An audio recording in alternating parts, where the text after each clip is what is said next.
అత్యుత్తమ ప్లేస్మెంట్స్ తో ఎంఎన్సీ కంపెనీలలో ఉద్యోగమే లక్ష్యమా? ఇంజనీరింగ్ చదవాలనే మీ పిల్లల కలని కేజీ రెడ్డి కాలేజ్ తో నిజం చేసుకోండి.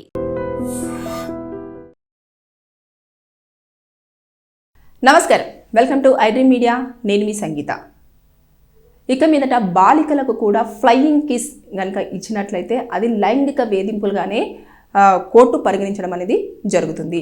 రీసెంట్గా ముంబై స్పెషల్ కోర్టు ఒక కేసులో 3 ఏళ్ల పాటు జైలు శిక్ష, దాంతోపాటు 3,000 రూపాయల ఫైన్ విధిస్తూ ఒక వ్యక్తికి శిక్షను ఖరారు చేయడం జరిగింది. అసలు ఏం జరిగింది అనేది మనం ఒకసారి వివరాల్లోకి వెళ్ళి తెలుసుకున్నట్లయితే, ఆ పాపకు కరెక్ట్గా 7 ఇయర్స్ ఉన్నప్పుడు ఒక వ్యక్తి ఒక ఈవెంట్లో ఆ పాపను తన సైడ్కు లాక్కొని మరి ఆవిడకు కిస్ చేసి తర్వాత నెక్స్ట్ ఆవిడ దూరంగా ఉంటే ఫ్లయింగ్ కిస్ ఇవ్వడం కూడా జరిగింది.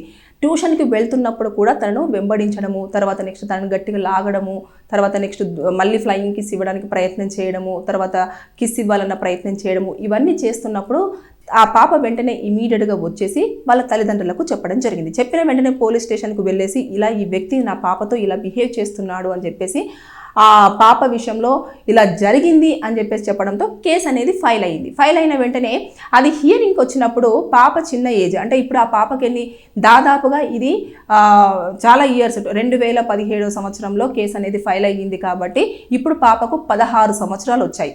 ఇప్పుడు కేసు కోర్టులో జడ్జిమెంట్కి రావడం జరిగింది. అదేంటంటేను 3 ఏళ్ల పాటు జైలు శిక్ష, 3,000 రూపాయల ఫైన్ విధించి కోర్టు శిక్షను ఖరారు చేసినప్పటికీ కూడా ఈ యొక్క గ్యాప్లో ఆ పాప ఎంత మానసికంగా ఇబ్బంది పడుంటుందో ఆలోచించండి.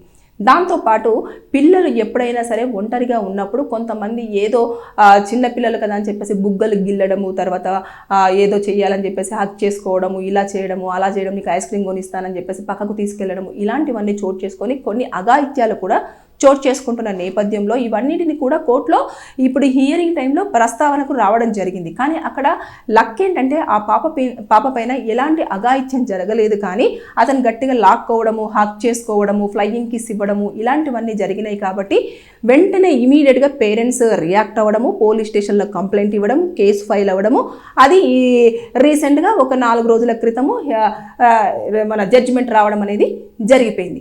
అయితే ఇది ముంబైలో జరిగింది కేసు. అయితే ఇప్పుడు ఇదే దాన్ని మనం ఇక్కడ మాట్లాడుకున్నట్లయితే చాలా మంది చిన్నపిల్లలు క్యూట్గా ఉన్నారని చెప్పేసి ఏం చేస్తారు, అన్నయ్య అని పిలుస్తున్నా సరే వారికి లిప్ లాక్ ఇవ్వడం కానివ్వండి, బుగ్గల మీద కిస్ చేయడం కానివ్వండి, లేదంటే గట్టిగా హత్తుకోవడం కానివ్వండి, లేదంటే వెనక నుంచి పట్టుకోవడం కానివ్వండి, ఇలాంటివి చేస్తూ ఉంటారు. ఒకవేళ మీరు మీ మనసులో ఎలాంటి దురుద్దేశం లేకుండా అలా చేసినప్పటికీ కూడా ఎవరైనా దాన్ని చూసేసి పాపతో ఇలా మిస్బిహేవ్ చేస్తున్నారు అని కనుక కేసు ఫైల్ చేసినట్లయితే అనవసరంగా మీరు జైల్లో కూర్చోవలసిన పరిస్థితి చోటు చేసుకుంటుంది. జాగ్రత్తగా ఉండండి. పాపలు ఎవరైనా కనిపిస్తే క్యూట్గా ఉంది అంటే నీట్గా మాట్లాడండి తప్పించి లాక్కోవడము, పట్టుకోవడము, హక్ చేసుకోవడంలో, కిస్ చేయడము, ఫ్లయింగ్ కిస్ ఇవ్వడము, వారి బుగ్గలను గిల్లడము, ఇలాంటివన్నీ చేయకూడదు. ఎందుకంటే అది కూడా లైంగిక వేధింపులుగానే పరిగణించబడుతుందని కోర్టు చాలా స్పష్టంగా చెప్పడం జరిగింది. స్పెషల్ కోర్టు, అది కూడా ముంబైలో ఉన్న స్పెషల్ కోర్టు. స్పెషల్ కోర్ట్స్ ఎందుకు ఇన్వాల్వ్ అవుతాయంటే చిన్నపిల్లల విషయంలో. ఆ పాపకు అప్పుడు 7 ఇయర్స్ కాబట్టి 7 ఇయర్స్లో ఉన్న పిల్లల అంటే బిలో 18 ఇయర్స్ వరకు ఎవరైతే ఉంటారో వారందరికీ కూడా స్పెషల్ కోర్టు పరిగణలోకి తీసుకుంటుంది. ఆ కేసును తీసుకున్న తర్వాత వారి దగ్గర నుంచి కూడా ఇన్ఫర్మేషన్ పూర్తి స్థాయిలో తీసుకుంటుందంట. ఆ రోజు ఏం జరిగింది, ఆ వ్యక్తి ఏం చేశాడు, తర్వాత ఎలా బిహేవ్ చేశాడు, ఆ సమయంలో తను భయపడిన విధానం ఏంటి, ఆ విషయం చెప్తున్నప్పుడు తన కళ్ళల్లో భయం ఏంటి, తర్వాత బాడీలో షవరింగ్ ఏంటి, ఇవన్నీ కూడా అబ్జర్వ్ చేసిన తర్వాతనే ఆ పాప ఎంత మానసిక వ్యధకి గురయింది అనేది కూడా కోర్టు గుర్తించడం జరుగుతుంది. దాని నేపథ్యంలోనే ఈ కేసును ఎంతవరకు ప్రొలాంగ్ చేయాలి, లేదంటే ఈ మధ్య కాలంలో అయితే 3 to 6 monthsలోనే వారికి శిక్ష అనేది ఖరారు చేయడం జరుగుతుంది. కానీ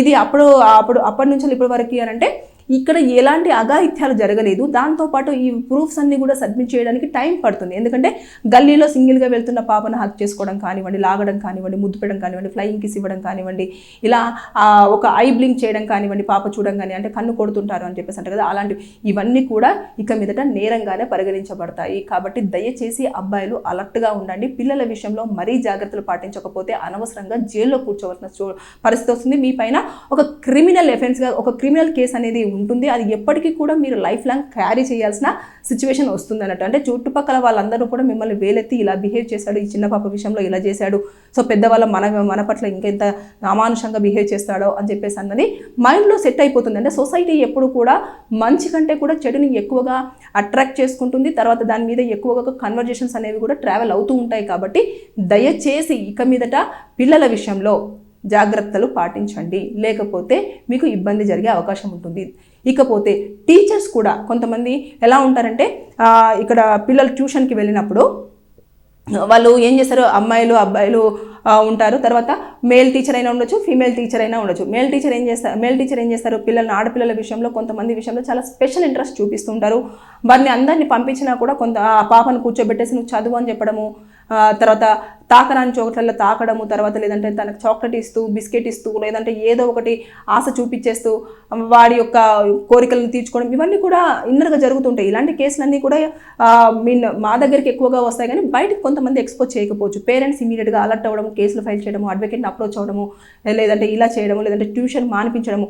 కాబట్టి పిల్లలు ఎప్పుడైనా సరే ఏదైనా విషయం చెప్తున్నప్పుడు, ఎవరైనా ఇలా బిహేవ్ చేస్తున్నప్పుడు మీరు క్లుప్తంగా అడిగే ప్రయత్నం చేయండి. వారు వీరి పట్ల ఎలాంటి బిహేవియర్తో ఉన్నారు అనేది వారు చెప్తున్నప్పుడు మీరు కావాలంటే కొన్ని క్వశ్చన్స్ అడగండి. ఇలా జరిగిందా, ఇలా ఏమైనా చేశాడా, ఇలా జరుగుతుందా అని చెప్పేసి అంటే అప్పుడు ఓకే, తను కరెక్ట్ వేలో అమ్మాయితో బిహేవ్ చేయట్లేదు కాబట్టి మనం కేసు ఫైల్ చేయాల్సిందే, లేదా ఇంకేమైనా చేయాలా అనేది మీరు డిస్కషన్ చేసుకున్న తర్వాత చర్యలు తీసుకుంటే ఇలాంటివి కొన్ని ప్లేసులలో అరికట్టడానికి ఛాన్సెస్ అయితే ఉంటాయి. ఎందుకంటే ఇప్పుడు వాళ్ళు ఇమీడియట్గా అలర్ట్ అయ్యారు కాబట్టి పాప సేఫ్. దాంతోపాటు ఆ వ్యక్తి ఎవరైతే ఉన్నారో ఆ వ్యక్తి చేయాల్సిన అఘాయిత్యాలు ఏవైనా ఉన్నా అది తొందరగా అరికట్టినట్టుగానే అయ్యింది. ఎందుకనంటే ఒకవేళ చెప్పలేము, ఆ పాప కొంచెము 7 years పాప కాబట్టి ఏదో చాక్లెటో లేకపోతే ఐస్ క్రీమో లేకపోతే ఇంకేదో చిన్న చిన్న బొమ్మలో అవి చూపించిన తర్వాత ఫ్రెండ్స్ అందరు గ్యాదర్ అవుతారు. గ్యాదర్ అయిపోయిన తర్వాత వాళ్ళు ఏం చేస్తారంటే ఈ పాపను ఎక్కడికో తీసుకెళ్ళిపోయి ఆ అమ్మాయి మీద అఘాయిత్యాలు చేయడము, చంపేయడము, ఇలాంటివన్నీ చోటు చేసుకుంటున్నాయి. కాబట్టి ఈ సందర్భంలో ఇక్కడ మాత్రం ఇలాంటిది జరగలేదు. కాబట్టి కోర్టు కూడా చాలా తొందరగానే, అంటే 2017లో కాబట్టి 2017 నుంచి ఇప్పటి వరకే అంటే అక్కడ మనకు ఎవిడెన్సెస్ అనేది చాలా ఇంపార్టెంట్. ఎవిడెన్సెస్ అనేవి కూడా కోర్టులో సబ్మిట్ చేయడానికి టైం పట్టింది. అక్కడ చూసిన వాళ్ళు కూడా చెప్పడానికి ముందుకు రావడానికి కూడా టైం పట్టింది. కాబట్టి ఈ గ్యాప్లో మొత్తం అన్ని కలెక్ట్ చేసుకున్న తర్వాత ఆ స్పెషల్ కోర్టు రీసెంట్గా 3 years జైలు శిక్ష, 3,000 రూపాయల జరిమానా విధించేసి నిందితుడిని జైలుకు పంపించడం జరిగింది.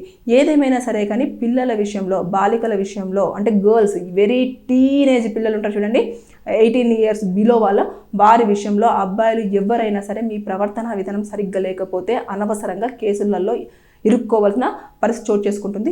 జాగ్రత్తగా ఉండండి. పేరెంట్స్ మీరు కూడా ఆడపిల్లల విషయంలో మాత్రం తగిన జాగ్రత్త తీసుకోవాలి. వారిని ఎప్పటికప్పుడు కనిపెడుతూనే ఉండాలి. వారు ఏ విషయం చెప్పినా సరే క్లుప్తంగా వినే ప్రయత్నం చేయండి. మీకు ఏమైనా డౌట్స్ ఉంటే కూడా వారిని అడిగి ఇలా జరిగిందని తెలుసుకొని అక్కడ ఏమైనా తప్పు జరుగుతుంటే దాన్ని ఇమీడియట్గా స్పందించే ప్రయత్నం అయితే చేయాలని నేను ఈ వీడియో చెప్తున్నాను. Thank you.